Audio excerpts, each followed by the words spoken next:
દિલ્હી વિધાનસભા ચૂંટણી 2025ને લઈને વિધાનસભાની રાજકીય ઉત્તેજના વધી ગઈ છે ત્યારે મતદારોને આકર્ષવા માટે રાજકીય પક્ષો દ્વારા વિવિધ યુક્તિઓ પણ અપનાવવામાં આવી રહી છે ત્યારે આ ક્રમમાં આમ આદમી પાર્ટીના રાષ્ટ્રીય સંયોજક અને પૂર્વ સીએમ અરવિંદ કેજરીવાલે દિલ્હીના સફાઈ કર્મચારીઓને એક મોટું વચન આપ્યું છે આ અંગે તેમણે વડાપ્રધાન નરેન્દ્ર મોદીને પત્ર પણ લખ્યો હતો। દિલ્હીમાં 2025ની વિધાનસભા ચૂંટણીને લઈને રાજકીય ઉત્તેજના વધી રહી છે ત્યારે મતદારોને આકર્ષવા અને રાજકીય પક્ષો દ્વારા વિવિધ યુક્તિઓ અપનાવવામાં આવી રહી છે આ ક્રમમાં આમ આદમી પાર્ટીના રાષ્ટ્રીય સંયોજક અને પૂર્વ સીએમ અરવિંદ કેજરીવાલે દિલ્હીના સફાઈ કર્મચારીઓને એક મોટું વચન આપ્યું છે આ અંગે તેમણે વડાપ્રધાન નરેન્દ્ર મોદીને પણ પત્ર લખ્યો હતો। દિલ્હીના ભૂતપૂર્વ મુખ્યમંત્રી અરવિંદ કેજરીવાલે રવિવારે એક પ્રેસ કોન્ફરન્સ કરી મોટું વચન આપ્યું છે તેમણે સફાઈ કર્મચારીઓને વચન આપ્યું કે દિલ્હીમાં રહેવા માટે ઘરમાં મેળવવાની મોટી સમસ્યા છે ત્યારે ગરીબ માણસો માટે ઘર ભાડે રાખવું કે માલિકીનું લેવું ખૂબ મુશ્કેલ છે જ્યારે સફાઈ કર્મચારીઓ નિવૃત્ત થાય છે ત્યારે તેઓ લગભગ રસ્તા ઉપર આવી જાય છે ત્યારે તેમની પાસે પોતાનું ઘર ખરીદવા માટે પૂરતી બચત કે પેન્શન નથી ત્યારે નિવૃત્તિ પછી સફાઈ કર્મચારીઓને ઝૂંપડપટ્ટીમાં રહેવાની ફરજ પડે છે ત્યારે અરવિંદ કેજરીવાલે કહ્યું કે સફાઈ કર્મચારીઓની સમસ્યા અંગે વડાપ્રધાન નરેન્દ્ર મોદીને પત્ર લખ્યો છે પત્ર દ્વારા તેમણે પીએમ મોદીને દિલ્હીમાં સરકારી કર્મચારીઓ માટે એક યોજના બનાવવાની વિનંતી કરી છે જેના હેઠળ જો કેન્દ્ર સરકાર ખૂબ જ સબસિડીવાળા દરે જમીન પૂરી પાડે છે તો દિલ્હીમાં સરકાર તેના પર ઘરો બનાવશે ત્યારે આ મકાન સફાઈ કર્મચારીઓને આપવામાં આવશે તેઓ સરળ હપ્તામાં પૈસા ચૂકવી આ ઘરના માલિક બની શકે છે અને દિલ્હીમાં જમીન કેન્દ્ર સરકાર હેઠળ પણ આવે છે। रहने के स्थान की, निवास स्थान की, घर की बड़ी समस्या है और खासकर गरीब आदमी के लिए किराए पे घर लेना या अपना मकान लेना लगभग इम्पॉसिबल के करीब है। मैं अभी जब अपनी विधानसभा में घूम रहा हूँ बहुत सारे सफाई कर्मचारी आते हैं। सफाई कर्मचारी जब रिटायर हो जाता है, जब तक रिटायर होता है तब तक तो उसे सरकारी निवास मिल जाता है, लेकिन जब रिटायर होता है तो वो लगभग सड़क पे आ जाता है। उसकी इतनी पेंशन नहीं होती कि उसमें वो किराए पे अलग घर ले सके, इतने पैसे नहीं होते उसके पास, सेविंग्स नहीं होती कि एक घर खरीद सके।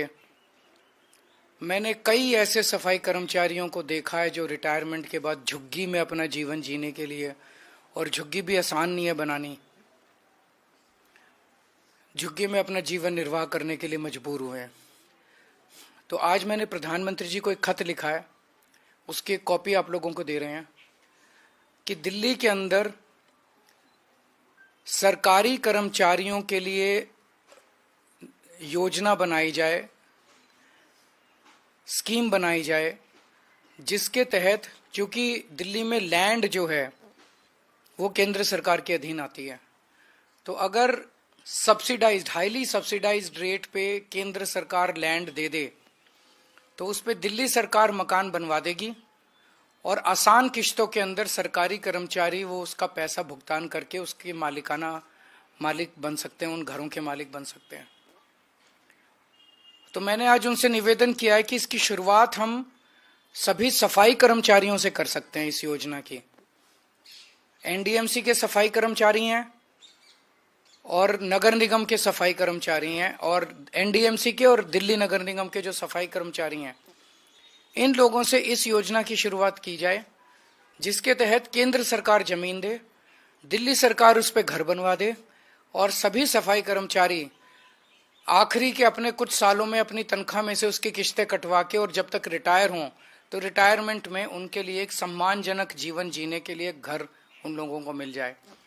मैं उम्मीद करता हूं कि केंद्र सरकार इसके लिए राजी होगी, प्रधानमंत्री जी इसके लिए राजी होंगे, क्योंकि गरीबों के बारे में है। तो पहले सफाई कर्मचारियों से इसकी शुरुआत करते हैं, एक बार ये शुरू हो गई स्कीम तो फिर अन्य कर्मचारी, सरकारी कर्मचारियों के लिए भी इसको लागू किया जा सकता है। तो ये बेहद कल्याणकारी, जैसे प्रधानमंत्री जी ने कहा कि दिल्ली की कल्याणकारी योजनाएं लागू रहनी चाहिए, तो नई नई कल्याणकारी योजनाएं भी लागू होनी चाहिए। ये एक नई कल्याणकारी योजना मैंने आज प्रधानमंत्री जी को भेजी है। अगर आपका कोई प्रश्न है तो अभी सफाई कर्मचारियों से शुरुआत की है। दिल्ली नगर निगम और एनडीएमसी, इनके जितने सफाई कर्मचारी हैं, इन लोगों के लिए एक हाउसिंग स्कीम बनाई जाए। इस हाउसिंग स्कीम में जो केंद्र सरकार जमीन दे दे दिल्ली सरकार उस पे उनके घर बनवा देगी, बिल्डिंग्स बनवा देगी, और ये अपना नौकरी में रहते रहते किस्तें देके मालिक बन जाएंगे, और रिटायरमेंट के बाद ये वहां उस मकान में शिफ्ट हो जाएंगे। ये स्कीम है। ब्यूरो रिपोर्ट, जनादेश न्यूज।